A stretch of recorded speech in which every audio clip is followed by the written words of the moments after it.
cuando se está analizando la composición, estas son decisiones políticas, ¿va? Porque tiene que ver con tarifas, tiene que ver con subsidios, entonces tiene que ver, sin duda alguna, con cómo queremos nosotros establecer una política de carácter económico o política de carácter social para poder beneficiar a la población. Y ahí nos damos cuenta que la tarifa residencial, a la derecha están los porcentajes de usuarios del total, y con los datos que vimos en el cuadro anterior, estamos hablando que casi un 60% de los consumidores y consumidoras no tuvieron un impacto significativo en el incremento de la tarifa, después que se dio el ajuste al acuerdo ejecutivo 867. ¿Cómo está la tarifa comercial? La tarifa comercial es la que a nuestro modo de ver representa el mayor impacto. Ustedes pueden notar que de 0 a 5 metros cúbicos no hubo incremento. Un metro cúbico de agua, para que todas y todos sepamos, equivale más o menos a 5 barriles de agua. 5 barriles de agua. Entonces, de 0 a 5 metros cúbicos no hubo incremento. El consumidor que se pasa de 5 metros cúbicos y cae a 6 metros cúbicos, el incremento es de 306%. Comprobado, eso lo tenemos comprobadito con recibo en mano. 306% el incremento. 7 metros cúbicos, 200 y pico por ciento. Y se mantiene ese 200 y pico por ciento hasta 11 metros cúbicos de agua. Después de 20 metros cúbicos, cae a 20, se empieza a caer en el porcentaje de 100, en 51 baja a 50 y pico por ciento y se estabiliza con el 100% de 101 metros cúbicos en adelante. Inclusive de 501 metros cúbicos en adelante, el incremento es de 100 y pico por ciento. Dicho en otros términos, si la tarifa residencial es progresiva, esta tarifa es regresiva.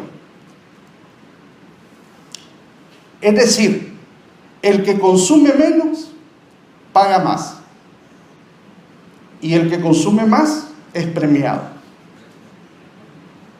Eso es lo que nos está diciendo esta tarifa.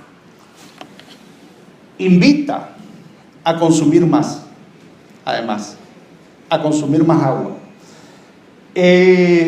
Avancemos. Esa es la información que nosotros manejamos del número total de usuarios de tarifa comercial, 661.600 y pico conectados. ¿Por qué razón? Supongo yo, uno cuando está haciendo un análisis piensa y dice, ¿por qué razón se agarró a los de menor consumo? Y la razón parece que está explicada en el número de usuarios en esa gráfica. Porque los mayores consumidores están precisamente en los menores consumos. Pero ¿qué pasó? ¿O qué pasa? Con este tipo de decisión, a quienes se ha afectado es a negocios que nosotros como CDC, como enlace, llamamos negocios de subsistencia, de la informalidad del mercado. Ahí están las pupuserías, las panaderías, los comedores, tortillerías. Al CDC, y esto yo lo he dicho en varias ocasiones, al CDC nos llegaron señoras de las tortillerías casi llorando por el impacto que tuvo eso de 300 y pico por ciento, 200 y pico por ciento. Entonces, solo cuento esa anécdota porque así fue.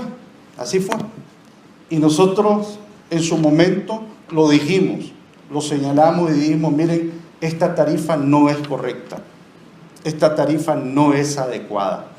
Pero esa fue la medida que se tomó en el año 2015 y es una medida que hasta el día de hoy se mantiene.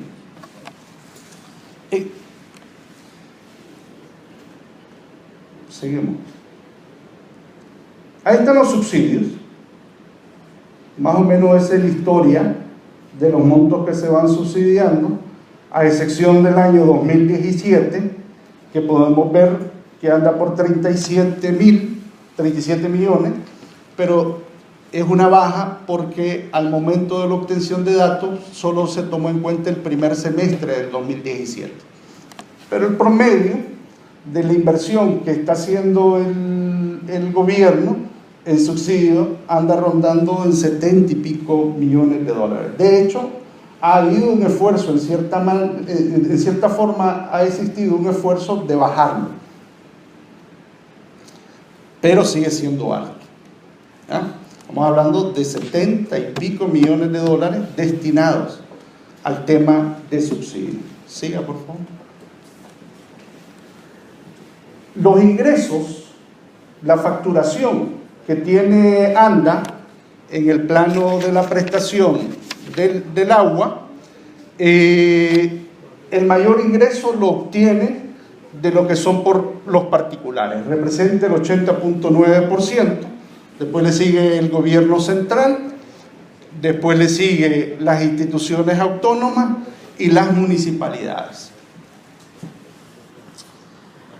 Si uno analiza la facturación del ingreso de ANDA con lo que se está invirtiendo en subsidio, pues acá ciertamente hay que hacer una revisión, porque el monto subsidiado con respecto a los ingresos,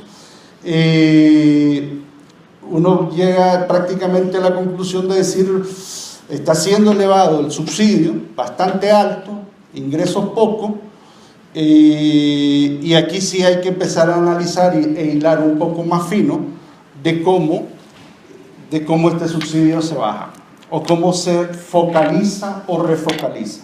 Y por ahí vamos a tirar propuestas.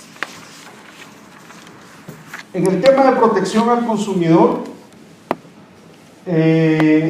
ante la instancia pública del Estado, que es la Defensoría del Consumidor, las denuncias por agua potable, estamos hablando de 10.974 denuncias en totales de julio de 2006 a mayo del 2017, y 6.630 fueron directamente denuncias.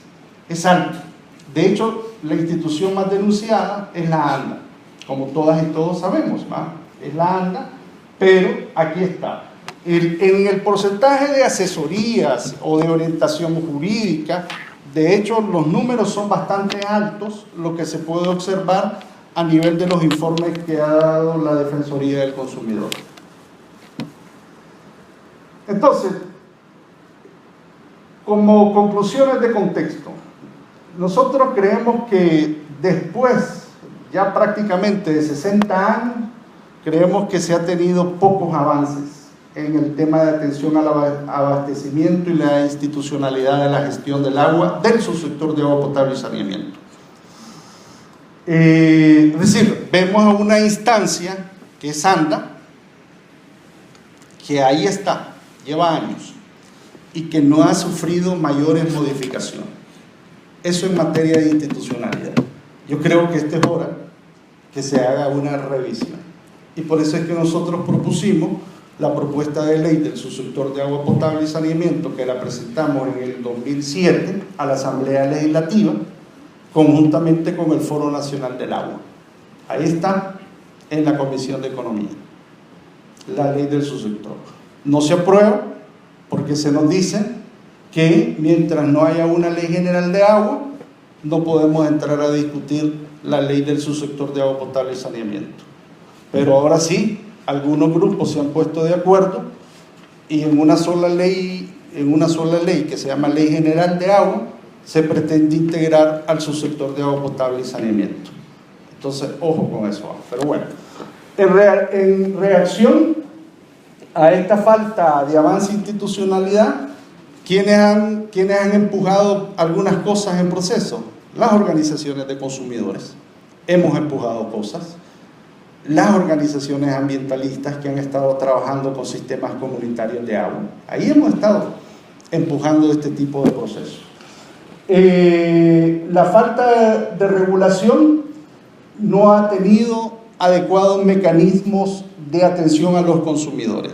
ANDA tiene una cartilla de derechos, que ahí está de nombre, pero su aplicabilidad, su aplicación jurídica no tiene ni pie ni cabeza. Entonces no existe ninguna regulación. Es necesario revisar el pliego tarifario, es la conclusión que nos lleva, y la revisión del subsidio. Las recomendaciones. Yo creo que aquí necesitamos avanzar en crear un reglamento de atención al usuario. Así como en telecomunicaciones estamos pidiendo la reglamentación para la atención, para el tema de la energía eléctrica, el agua, sin duda alguna, necesitamos regular la atención al consumidor. No es posible que un consumidor o consumidora llegue a una instancia y hasta un empleado ahí no le responde adecuadamente. O sea, necesitamos regular la atención. Necesitamos que se revise cada 2 años las tarifas de agua potable. Nosotros estamos poniendo un periodo y creemos que sí debe haber una regulación y revisión, que se ajuste. Porque en el estudio que nosotros hemos realizado, lo que logramos determinar, por ejemplo, tenemos altibajas en los precios del petróleo, del combustible. Entonces, ¿cómo impacta esto? Entonces, hacer a veces afirmaciones de carácter general nos puede llevar a conclusiones generales. Y creemos que sin duda necesitamos observaciones específicas para hacer cambios específicos que nos ayuden a la estructuralidad de la tarifa. Que se cree una unidad especializada de los sistemas de acueducto y alcantarillado, plantas y potabilización de los sistemas privados. Se está avanzando ya con ANDA en el tema de un laboratorio de calidad, pero necesitamos ponerle atención al tema del saneamiento. El saneamiento es lo más olvidado que tenemos en este país. Y si no, que nos lo diga el Cerromba, donde va la cloaca de este país. Los que logran verter las aguas y que allá van a caer, o sea, nos va al mar. Pero de ahí tenemos un desastre de saneamiento en el país que no es barato, carísimo, y que necesitamos ponerle muchísima atención. Necesitamos la revisión de los subsidios básicos. Yo creo que aquí hay que ver quiénes necesitan y quiénes no necesitan. No es posible que una persona que viva en un complejo residencial, porque solo vive una persona, va a pagar $2.29 como tarifa mínima. No es posible, no es correcto. Mientras una señora en Soyapango o en Apopa, de una comunidad pobre, va a pagar lo mismo que la señora que vive en una zona residencial, y además dándole subsidio. Eso no es correcto, eso no es justo. Entonces hay una mala aplicación, sin duda alguna hay una mala aplicación, hay una georreferenciación que no está situada y políticamente no es adecuada. Ok, yo en esa parte me quedo.